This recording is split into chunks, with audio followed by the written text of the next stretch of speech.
केवल खाना कम करना या एक्सरसाइज बढ़ाना ओबेसिटी का सॉल्यूशन नहीं है। अगर ऐसा होता या वज़न कम करना इतना आसान होता तो ओबेसिटी इतनी बड़ी समस्या बन के हमारे सामने नहीं खड़ी होती। पर इसका सॉल्यूशन है क्या? चलिए जानते हैं। मैं हूँ डॉक्टर बीना बंसल, मैं हूँ एक एंडोक्रिनोलॉजिस्ट गुड़गांव में, और आज इस series decode obesity shape your story में हम बात करेंगे ओबेसिटी ट्रीटमेंट प्लान्स के बारे में।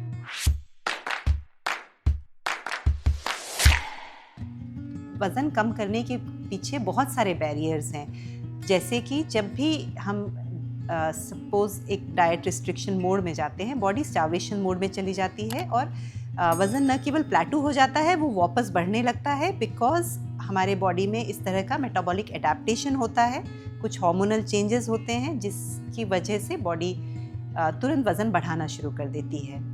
दूसरा इम्पॉर्टेंट कॉम्प्लेक्सिटी है आजकल की दिनचर्या, जिसमें एक्टिविटी अपने आप ही इतनी कम हो गई है कि वज़न मेंटेन करना या घटाना बहुत डिफ़िकल्ट होता जा रहा है। स्लीप की कमी, स्ट्रेस अगेन नॉर्मल लाइफस्टाइल का एक आम पार्ट हो गए हैं, और ये दोनों बहुत इम्पॉर्टेंट फैक्टर्स हैं जिसकी वजह से हम वेट मैनेजमेंट इतनी आसानी से नहीं कर पाते हैं। तो ये इम्पॉर्टेंट बैरियर्स हैं वेट मैनेजमेंट में, और इनको हम किस तरह से एड्रेस कर सकते हैं वो डिस्कस करते हैं ओबेसिटी ट्रीटमेंट प्लान्स के अंतर्गत। ओबेसिटी मैनेज करने के डिफरेंट अप्रोचेस हैं जो एक दूसरे के कॉम्प्लीमेंट्री है। ऐसा नहीं कि एक व्यक्ति के लिए एक या एक व्यक्ति के लिए ऐसा है, वो कॉम्प्लीमेंट्री अप्रोचेस हैं। यूजुअली हम उनका मिला जुला उपयोग करते हैं। सबसे इम्पॉर्टेंट और basic fundamental of course lifestyle management है। इसका पहला अप्रोच है कि हम खाने में कुछ चेंजेस करें। कोई भी एक सिंगल सुपर फूड नहीं होता। जैसे मरीज़ आके पूछते कि मेथी पानी पी लें या सुबह शहद नींबू ले लें और वज़न कम हो जाएगा। कोई सिंगल फूड इसका सॉल्यूशन नहीं है। एक ओवरऑल खाने में बैलेंस कैसे करना है, जैसा कि हम आगे वीडियोज़ में भी डिस्कस करेंगे। हम यूजुअली एक healthy eating plate method use करते हैं। तो संतुलित भोजन लेना, most importantly ultra processed food completely avoid करना। खाना जितना रॉ अनप्रोसेस्ड होगा उतना ही अच्छा है। दूसरा इम्पॉर्टेंट फैक्टर जो लाइफस्टाइल मैनेजमेंट में हम डिस्कस करेंगे वो है एक्सरसाइज या ओवरऑल एक्टिविटी। ये केवल सवेरे की 30 या 60 मिनट एक्सरसाइज के बारे में हम नहीं बात कर रहे हैं। ओवरऑल दिन में हमारी एक्टिविटी कैसी रहेगी, हम कितना उठ रहे हैं अपनी कुर्सी से, हम कितनी बार सीढ़ी से ऊपर नीचे कर रहे हैं, ये सारी चीज़ें उसमें काउंट होती हैं। सेकेंड अप्रोच वेट मैनेजमेंट का है थ्रू मेडिकेशंस। हमारे पास आजकल फॉर्चुनेटली कुछ सेफ और इफ़ेक्टिव मेडिसिन्स हैं ओबेसिटी के।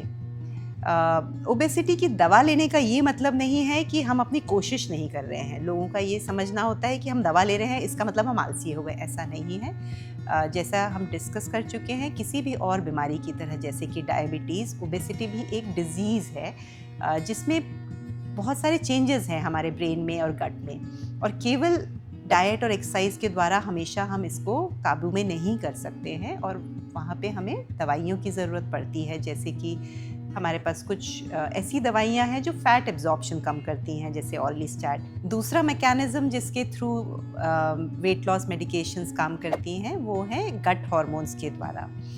दो तरह के गट हार्मोन्स जैसे GLP-1 और GIP हैं, उनके एनालॉग्स हैं जैसे कि सीमाग्लूटाइड या तिर्सिपेटाइड। अगेन इनके बारे में हम डिटेल में डिस्कस करेंगे अगले वीडियोस में। ये आपका भूख, एपेटाइट भी कम करती हैं और कुछ हद तक क्रेविंग भी कम करती हैं, जिसके द्वारा वज़न कम होने लगता है। प्लस न केवल ये वज़न कम करती हैं, ये ओबेसिटी से होने वाले कॉम्प्लिकेशंस पे भी एक्ट करती हैं। तो इसका मैकेनिज़्म केवल वेट लॉस नहीं है। अगेन ये एबनॉर्मल फैट पे वर्क करती हैं, अब हमारे एबनॉर्मल एडिपोज टिश्यू को इम्प्रूव करती हैं। पर ये दवाइयाँ जैसे किसी भी और दवाई की तरह केवल डॉक्टर सुपरविजन के अंडर में ही आपको लेनी है। वेट मैनेजमेंट का तीसरा अप्रोच है बैरियाट्रिक सर्जरी। स्पेशली दो तरह की सर्जरीज होती हैं। एक है स्लीव गैस्ट्रेक्टोमी, जिसमें स्टमक का साइज़ कम कर दिया जाता है, और दूसरा है गैस्ट्रिक बाईपास सर्जरी, जिसमें खाना एब्जॉर्प्शन का रूट बदल जाता है। बैरियाट्रिक सर्जरी को हम मेटाबॉलिक सर्जरी भी इसलिए कहते हैं क्योंकि न केवल इसमें वज़न कम होता है, पर उससे होने वाले मेटाबॉलिक कॉम्प्लिकेशंस जैसे कि डायबिटीज़, PCOS वगैरह को भी हम डील कर पाते हैं।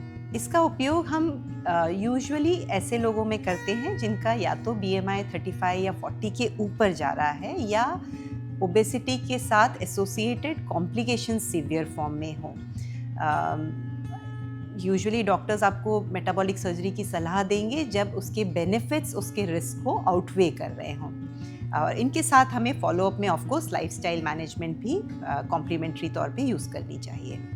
हमारे पास एक प्लैटर ऑफ चॉइसेस अवेलेबल हैं ओबेसिटी मैनेजमेंट के लिए, और आप अपने डॉक्टर के कंसल्टेशन में इसमें से आपके लिए कौन सा सही अप्रोच है वो चूज़ कर पाएंगे डिपेंडिंग ऑन 3 M's, आपका मोटिवेशन, मेटाबॉलिज्म और mindset, and 4th M of course is medicine, the 5th M being metabolic surgery. तो ये हमारे पास ये कौन सा M आपके लिए अप्रोप्रिएट है, ये डॉक्टर से सलाह लेके आप डिसाइड कर पाएंगे। ओबेसिटी ट्रीटमेंट प्लान्स के बारे में डिटेल में जानने के लिए हमारे अपकमिंग वीडियोस ज़रूर फॉलो करें। इन ट्रीटमेंट अप्रोचेस को हम डिटेल में डिस्कस करेंगे अपकमिंग वीडियोस में। अगली वीडियो हमारी होगी लाइफस्टाइल मैनेजमेंट के बारे में। तो जानने के लिए जुड़े रहिए हमारी इस सीरीज़ के साथ जिसका नाम है decode obesity shape your story.